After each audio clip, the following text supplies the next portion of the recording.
ಗೃಹಲಕ್ಷ್ಮಿ ಯೋಜನೆಯ ಮತ್ತೊಂದು ಅಪ್ಡೇಟ್ಗೆ ಎಲ್ಲರಿಗೂ ಸ್ವಾಗತ.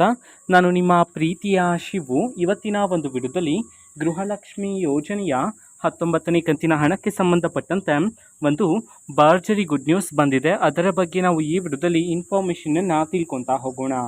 ಸೊ ವಿಡಿಯೋವನ್ನು ಸ್ಟಾರ್ಟ್ ಮಾಡ್ತೀನಿ. ಅದಕ್ಕಿಂತ ಮೊದಲು ನೀವಿನ್ನೂ ನಮ್ಮ ಚಾನೆಲನ್ನು ಸಬ್ಸ್ಕ್ರೈಬ್ ಮಾಡದೇ ಇದ್ದರೆ ಈ ಕೂಡಲೇ ಸಬ್ಸ್ಕ್ರೈಬ್ ಮಾಡ್ಕೊಳ್ಳಿ ಮತ್ತು ಲೈಕ್ ಮಾಡಿ.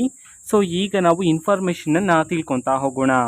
ಸೊ ಈಗ ಗೃಹಲಕ್ಷ್ಮಿ ಯೋಜನೆಯ 19ನೇ ಕಂತಿನ ಹಣಕ್ಕೆ ಸಂಬಂಧಪಟ್ಟಂತೆ ಈಗ ಇನ್ಫಾರ್ಮೇಷನನ್ನು ನೀಡಿರ್ತಕ್ಕಂಥದ್ದು ಇವತ್ತು ಅಂತಂದರೆ ದಿನಾಂಕ 10/4/2025 ಇವತ್ತು ಗೃಹಲಕ್ಷ್ಮಿ ಯೋಜನೆಯ 19ನೇ ಕಂತಿನ ಹಣವನ್ನು ಬಿಡುಗಡೆ ಮಾಡಲಾಗ್ತಿದೆ ಅಂತ ಹೇಳಿ ಈಗ ಇನ್ಫಾರ್ಮೇಷನನ್ನು ನೀಡಿರ್ತಕ್ಕಂಥದ್ದು. ಇವತ್ತು ಯಾವ ಜಿಲ್ಲೆಗಳಲ್ಲಿನ ಮಹಿಳೆಯರಿಗಾದರೆ ಗೃಹಲಕ್ಷ್ಮಿ ಯೋಜನೆಯ 19ನೇ ಕಂತಿನ ಹಣವನ್ನು ಬಿಡುಗಡೆ ಮಾಡಲಾಗ್ತಿದೆ ಇದನ್ನು ನಾವು ತಿಳ್ಕೊಳೋದಾದರೆ, ಇವತ್ತು ಕರ್ನಾಟಕದಲ್ಲಿರ್ತಕ್ಕಂತಹ 13 ಜಿಲ್ಲೆಗಳಲ್ಲಿನ ಮಹಿಳೆಯರಿಗಾದರೆ ಗೃಹಲಕ್ಷ್ಮಿ ಯೋಜನೆಯ 19ನೇ ಕಂತಿನ ಹಣವನ್ನು ಬಿಡುಗಡೆ ಮಾಡಲಾಗ್ತಿದೆ ಅಂತ ಹೇಳಿ ಇನ್ಫಾರ್ಮೇಷನನ್ನು ನೀಡಿರ್ತಕ್ಕಂಥದ್ದು.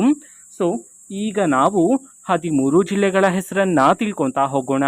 ಸೊ ಮೊದಲಿಗೆ ಬೆಂಗಳೂರು ನಗರ, ಬೆಂಗಳೂರು ಗ್ರಾಮಾಂತರ, ಬೆಳಗಾವಿ, ಬಳ್ಳಾರಿ, ಬಾಗಲಕೋಟೆ, ಮೈಸೂರು, ಮಂಡ್ಯ, ರಾಯಚೂರು, ರಾಮನಗರ, ಶಿವಮೊಗ್ಗ, ತುಮಕೂರು, ಹಾಸನ, ಕಲಬುರಗಿ ಈ 13 ಜಿಲ್ಲೆಗಳಲ್ಲಿನ ಮಹಿಳೆಯರಿಗಾದರೆ ಇವತ್ತು ಗೃಹಲಕ್ಷ್ಮಿ ಯೋಜನೆಯ 19ನೇ ಕಂತಿನ ಹಣವನ್ನು ಬಿಡುಗಡೆ ಮಾಡಲಾಗ್ತಿದೆ ಅಂತ ಹೇಳಿ ಈಗ ಮಾಹಿತಿಯನ್ನು ತಿಳಿಸಿರ್ತಕ್ಕಂಥದ್ದು.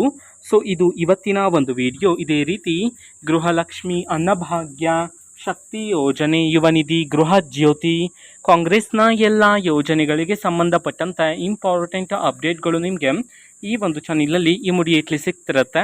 ಅದಕ್ಕೋಸ್ಕರ ನೀವಿನ್ನೂ ನಮ್ಮ ಚಾನಲನ್ನು ಸಬ್ಸ್ಕ್ರೈಬ್ ಮಾಡದೇ ಇದ್ದರೆ ಈ ಕೂಡಲೇ ಸಬ್ಸ್ಕ್ರೈಬ್ ಮಾಡ್ಕೊಳ್ಳಿ.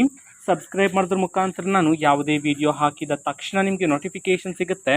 ಅದರ ಮುಖಾಂತರ ನೀವು ಬೇಗನೆ ವಿಡಿಯೋವನ್ನು ನೋಡ್ಬೋದಾಗಿರುತ್ತೆ ಮತ್ತು ಆ ವಿಡಿಯೋದಲ್ಲಿರುವ ಇನ್ಫಾರ್ಮೇಷನನ್ನು ನೀವು ತಿಳ್ಕೊಬೋದಾಗಿರುತ್ತೆ. ಮತ್ತೀಗ ನಾವು ಫೇಸ್ಬುಕ್ಕಲ್ಲೂ ಈಗ ವಿಡಿಯೋಸ್ಗಳನ್ನು ಅಪ್ಲೋಡ್ ಮಾಡ್ತಿದ್ದೀವಿ.